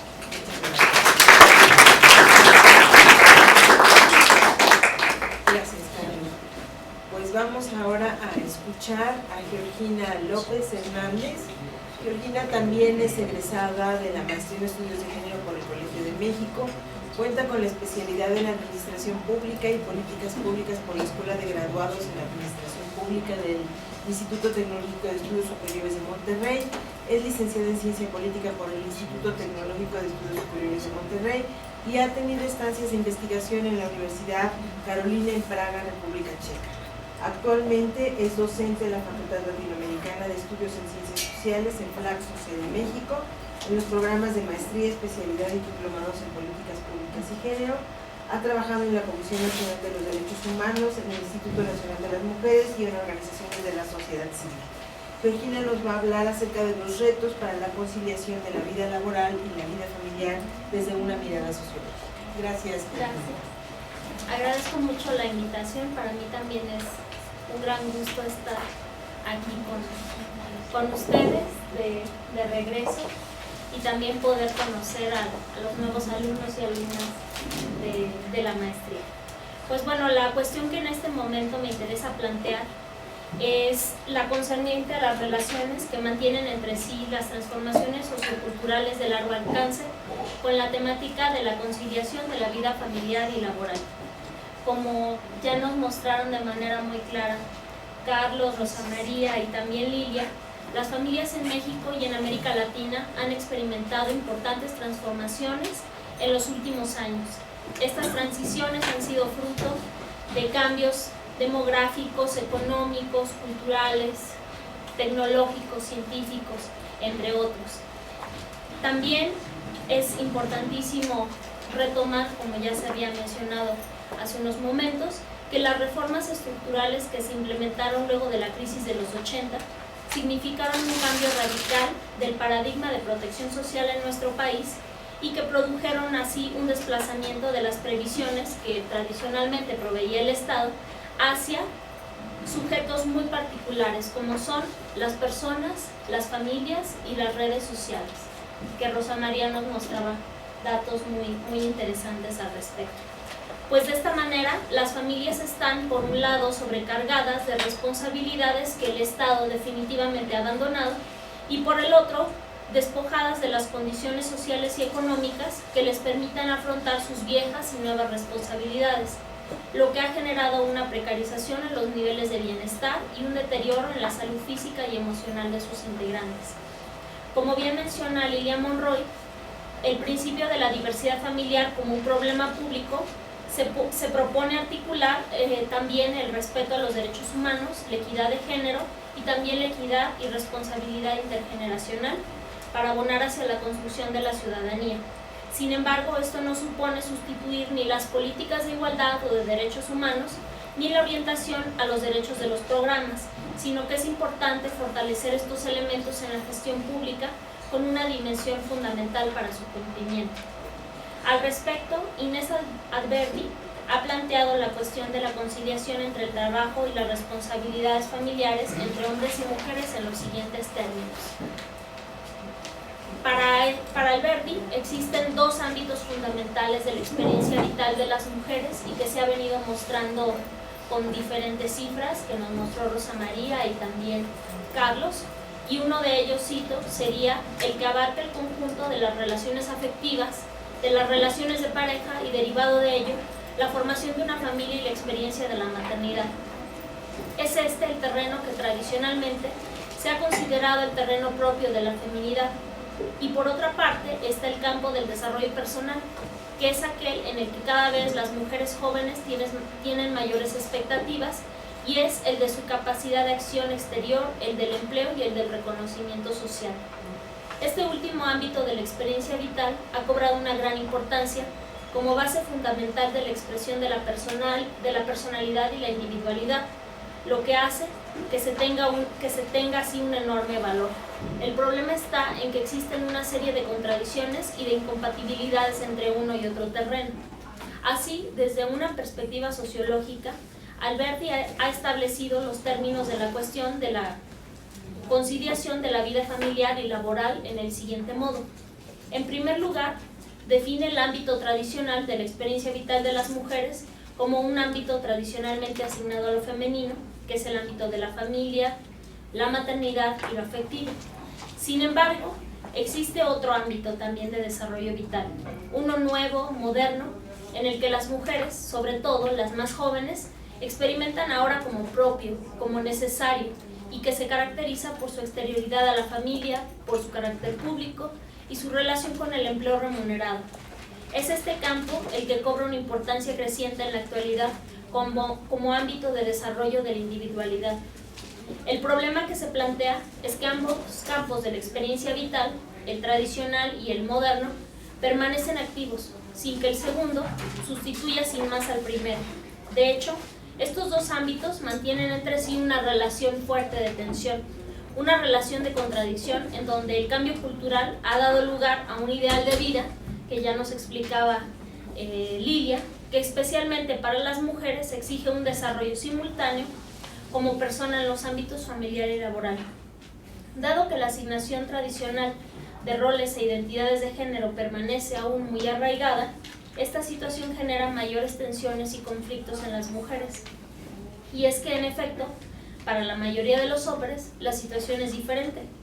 No tienen esta tensión entre un desarrollo de sus aspiraciones en el terreno exterior, que son sus aspiraciones, podríamos decir, tradicionales, a las que se les empuja, se les motiva, se les apoya, se les reconoce socialmente, y por otro lado, de una creciente aspiración todavía tristemente minoritaria con respecto a la incorporación al terreno familiar, terreno del que se les empuja y se les responsabiliza mucho menos. Y un ejemplo muy claro nos lo dio hace unos momentos Javier, ¿no? Carlos Javier Echarri con las cifras.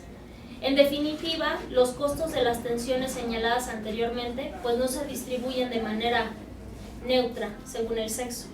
Y es este contexto en el que la cuestión de la vida familiar y laboral se plantea ciertamente en el ámbito de las relaciones de género y en particular de la división sexual del trabajo, ya que se ven alterados en los procesos de transformación y tensión, y más aún, estas transformaciones implican un fuerte cuestionamiento al modelo tradicional de la división sexual del trabajo, lo que da lugar a que se reclame un derecho a la conciliación entre la vida familiar y lo laboral.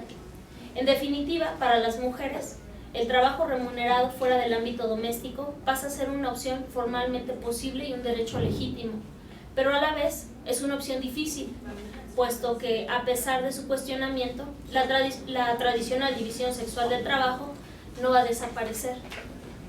Conviene insistir entonces en que esta tensión entre las determinaciones tradicionales y las expectativas laborales se va a hacer explícita justamente cuando se produce una reclamación a un derecho a la conciliación. Y la reclamación de un derecho por parte de un colectivo se traduce siempre en reclamos frente a otros. Es decir, la materialización de un derecho a la conciliación implica la renuncia a ciertos privilegios o prerrogativas por parte de ciertos actores, como los empleadores, cónyuges, patrones, y ello pone de manifiesto la dimensión conflictiva del problema de la conciliación. De hecho, el problema se va a constituir como tal cuando se altere la tradicional división sexual del trabajo. La cuestión adquiere propiamente un carácter público, mientras las funciones del mantenimiento del ámbito doméstico y de atención a los miembros de la familia se ejecuten de manera exclusiva por parte de las mujeres, sin que ello dé paso a ninguna reclamación. En ese sentido, los costos del mantenimiento y la producción y la reproducción de la fuerza del trabajo se trasladan sin más al ámbito doméstico, lo que resulta funcional para un sistema en su conjunto, es decir, un sistema económico, político, en donde está, por supuesto, inmerso el Estado, la economía y la sociedad. El movimiento de emancipación de las mujeres y su incorporación masiva al mercado de trabajo han alterado sin duda este panorama. Y coinciden aquí el proceso de toma de conciencia del derecho a la igualdad de género, junto con la asunción objetiva de un rol productivo por parte de las mujeres.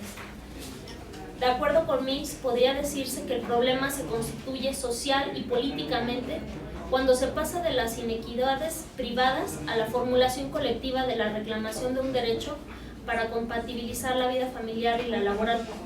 Pero tal derecho se va a concretar en normas jurídicas que regulan las relaciones laborales en el ámbito de la empresa o del gobierno, con lo que se pone en cuestión la funcionalidad tradicional del sistema de la división sexual del trabajo. Ahora los costos de la reproducción corren el riesgo de dejar ser algo calladamente asumido por las mujeres. La contradicción se da, por tanto, entre las condiciones de trabajo vigentes hasta ahora y las reclamaciones de un derecho que comienzan a formularse. En definitiva, la subordinación de la lógica de la reproducción a la lógica de la producción y la división sexual del trabajo en la que descansa tal subordinación han sido funcionales para el sistema de relaciones de producción dominante en nuestras sociedades. Diversos estudios han mostrado cómo los costos de reproducción y mantenimiento de la fuerza de trabajo se trasladan al ámbito doméstico, al tiempo que el valor del trabajo reproductivo se invisibiliza. Para la lógica de la producción, la incorporación masiva de mano de obra barata y flexible, como lo es la femenina, es asimismo funcional, y más aún si esta mano de obra asume un doble rol y una doble jornada. Estas son las determinaciones estructurales a partir de las cuales las reivindicaciones de un derecho a la conciliación dan lugar a un conflicto de intereses evidente. El papel del Estado y las políticas públicas que se implementan tienen que ser estratégicas en la regulación de este conflicto entre el trabajo y la familia, entre la producción y la reproducción, entre lo social y lo mercantil, pero el contexto histórico se caracteriza por la globalización económica, la restricción de los gastos sociales, la desregulación de las relaciones laborales y la pérdida de derechos vinculados a la condición salarial. En este escenario, es evidente que una regulación de los derechos de la conciliación sin duda va a contracorriente. De ahí que el papel jugado por el Estado se ha calificado con frecuencia por los agentes socioeconómicos y también desde la academia como un papel pasivo. Así pues, la relación entre la vida familiar y laboral se plantea en principio no en términos de conciliación, sino en términos de contradicción. Su relación es una relación dialéctica, en la que se enfrentan diversas esferas de valor y de intereses diferentes, en campos y prácticas y formas de dotar sentido a la existencia, sin que se acierte todavía en encontrar la síntesis de la forma socialmente satisfactoria de hacer compatible la relación entre ellos. Muchas gracias. Con eso damos por terminadas las exposiciones, pero tenemos tiempo para abrir una ronda de preguntas, si tuvieran alguna para nuestros ponentes.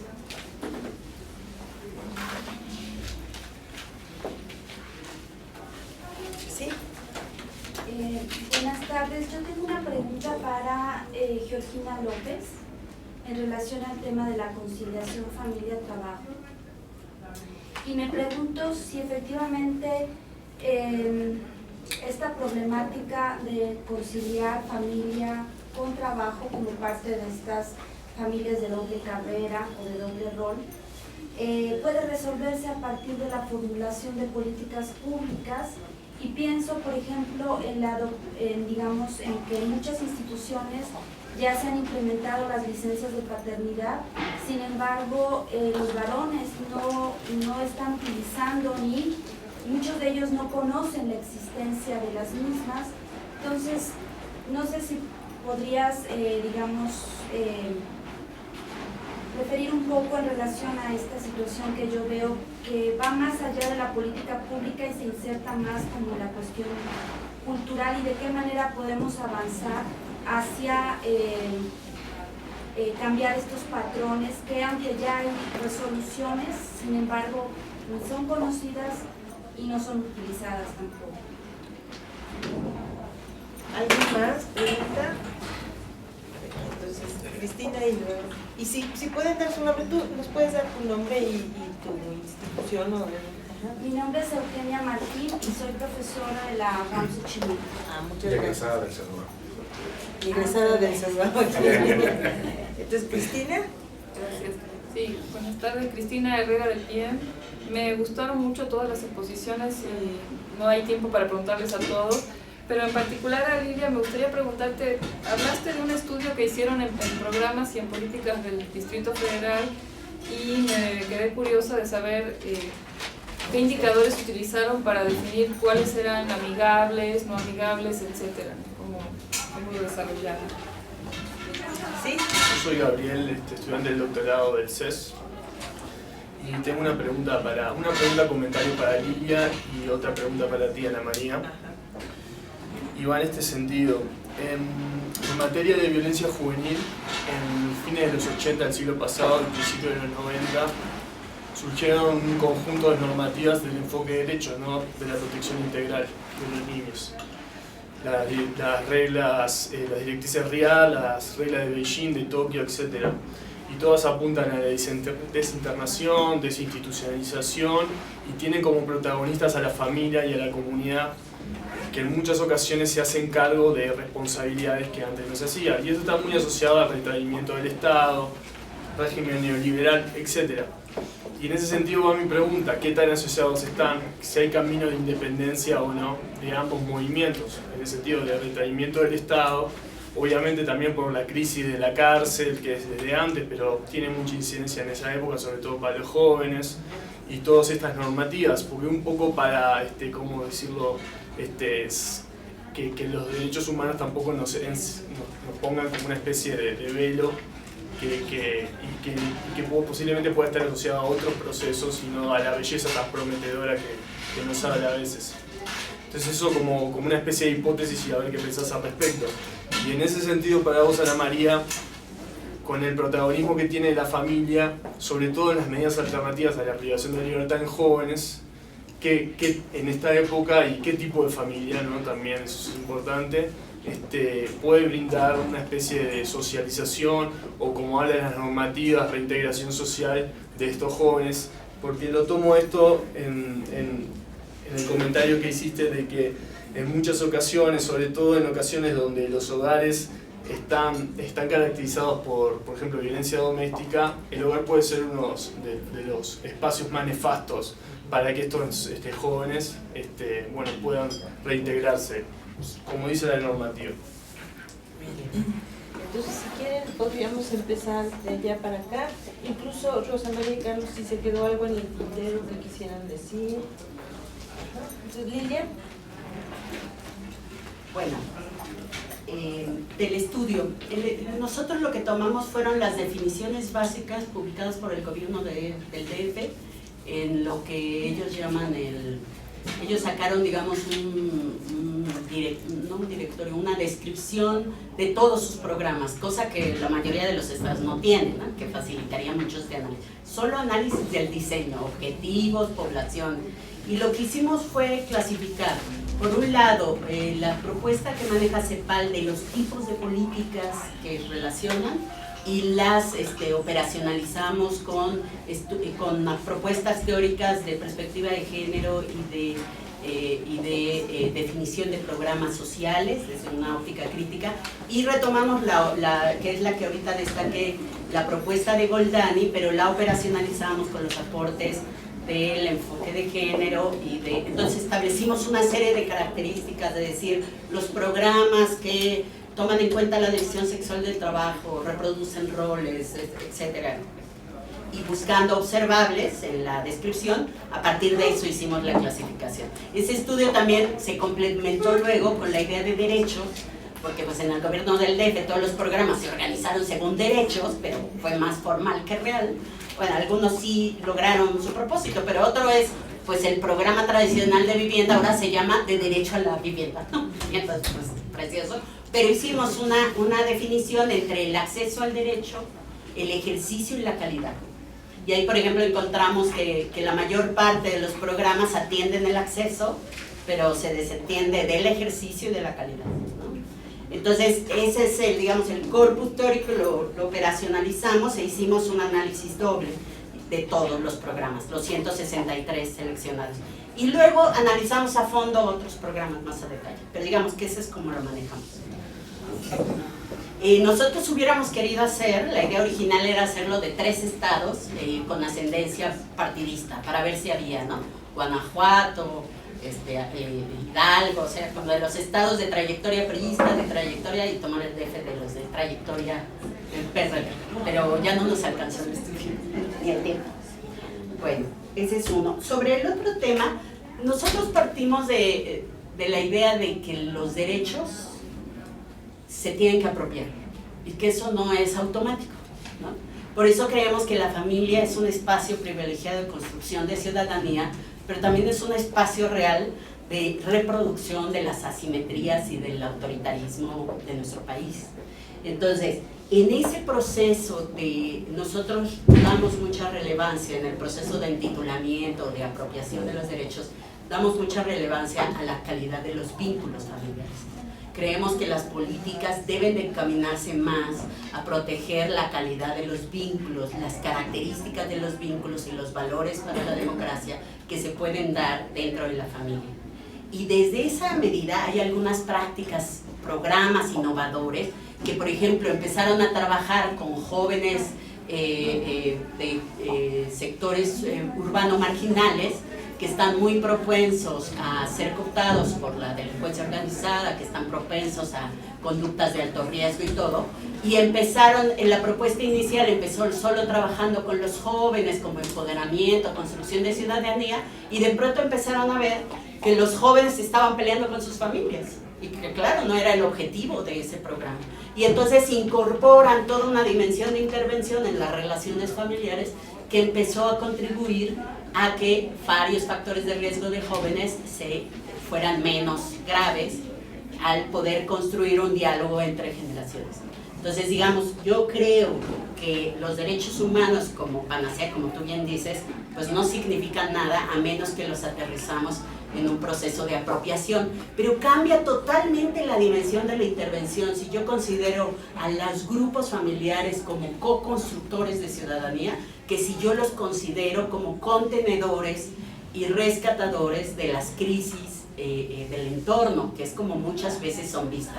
Las mujeres son vistas para que los niños no estén desnutridos. Entonces, esta lógica de que las familias contengan los efectos del cambio estructural, la mirada dominante. Yo creo que hay un cambio cualitativo, si se puede partir desde la idea de construcción de ciudadanía, porque la construcción de ciudadanía nunca se da en un aislamiento con la familia. A fuerzas, desde esa mirada tienes que meter a empleadores, tienes que meter a instituciones públicas y tienes que meter a organizaciones sociales, filantrópicas, que yo no me imagino este país sin esas, pero que verdaderamente son como una escuela para volvernos una familia que no podemos ya ser. Y que son esa mirada contradictoria que ya no la pude trabajar mucho, es un efecto que para mi gusto hay una parte inconsciente o automatizada de inercia, pero hay una parte políticamente clara, como lo decía Georgina, para que el Estado y los agentes del mercado no tengan que cambiar el diseño de lo que está dominando en el mundo, que es la economía global, que no se tenga que cuestionar eso. Entonces, creo que no te contesté tanto lo que tú dices, pero bueno, eso es lo que se me ocurría de otro lado. Para responder la pregunta de Eugenia, me gustaría traer dos políticas impulsadas por el Instituto Nacional de las Mujeres, que como ya mencionaba Lilia en su presentación, son estos institutos o instancias quienes han abonado y han impulsado mucho más la conciliación de la vida familiar y laboral. Y bueno, hay dos experiencias muy interesantes. Una es la del modelo de equidad de género, que es el MEC, y está enfocado para empresas, organizaciones no gubernamentales y también instancias de la administración pública estatal. Ese está por un lado.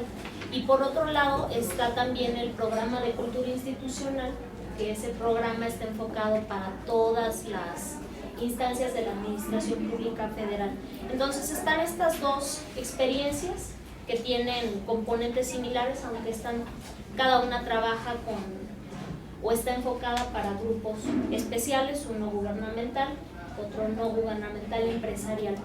Estas dos experiencias han sido, el año pasado fueron reconocidas por el Programa de Naciones Unidas y fueron reconocidas como dos prácticas innovadoras en toda la región en el 2012. Y como parte de estas dos experiencias, bueno, la del modelo de equidad de género está mucho más vinculado con todas las certificaciones que hay, certificaciones de calidad para las empresas, como son, por ejemplo, el ISO 9001. Entonces, en ese contexto surge el modelo de equidad y género y tiene varios componentes. Uno de ellos era el que mencionabas hace un momento, de las licencias de paternidad. Ahí una de las acciones que se promueven para conciliar la vida laboral y familiar están las licencias de maternidad, los permisos y espacios físicos en las empresas o instituciones para lactancia de menores y las licencias de paternidad, que las licencias de paternidad pueden ser tanto para hijos directos como para hijos adoptados, hijos o hijas adoptados. Y también en ese sentido, bueno, en la práctica nos hemos dado cuenta que existen todavía sesgos de género muy fuertes, porque en empresas y en instituciones públicas, a pesar de que ya es un derecho la licencia de paternidad, los hombres no lo toman. No lo toman porque es interpretado como que se van de vacaciones una semana o dos, varía de acuerdo a la institución y como lo está en el reglamento interno, pero los hombres prefieren no tomarlo porque son sancionados, ¿no?, socialmente, a pesar de que es un derecho, porque se les dice que se van de vacaciones pagadas una semana o 2 semanas, porque se les recrimina su falta de compromiso ¿no? Con la institución.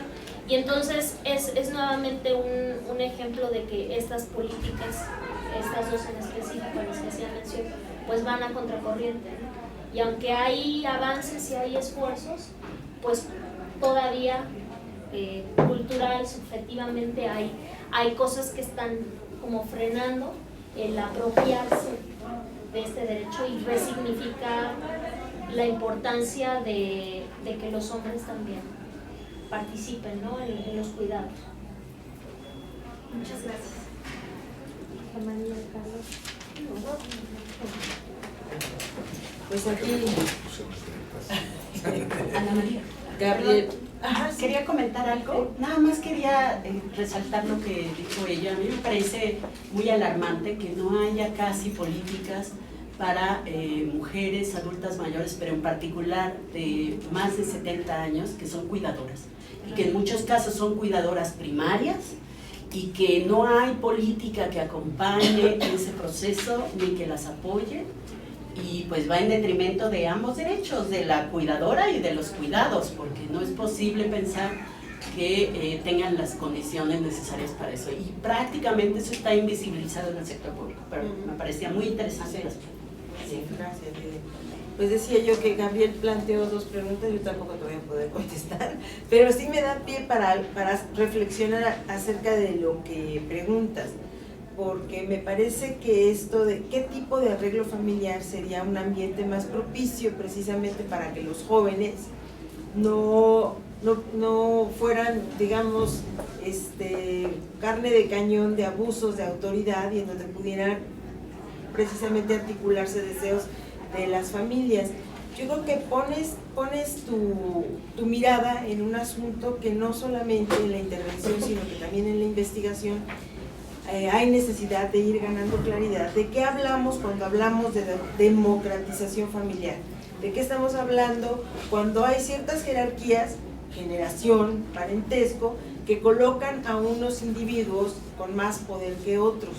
¿Cómo lograr un arreglo familiar en donde efectivamente el eje articulador fueran los deseos de los miembros de la familia, y que estos no se sacrificaran en pos de un proyecto colectivo en donde están subsumidos, subordinados, pero a veces castigados muy claramente los deseos de algunos de los miembros de la familia? Entonces yo creo que hay que ir avanzando acerca de qué quiere decir democratizar la familia, cuáles serían esos indicadores que nos permitirían ir viendo que hay jerarquías, pero no se rompen los proyectos individuales en pos de un proyecto colectivo en donde hay un abuso del poder. Nada más, algo que te puede interesar, imagino estás haciendo la tesis, revisa la tesis doctoral de Mario Brofman. Está traducida al castellano, el original está en portugués, y digamos es una visión complementaria del estudio de la familia, porque en un equipo donde había por lo menos una psicóloga, psicoanalista, que le da otra visión que puede, digamos, ampliarte las dudas, por lo menos.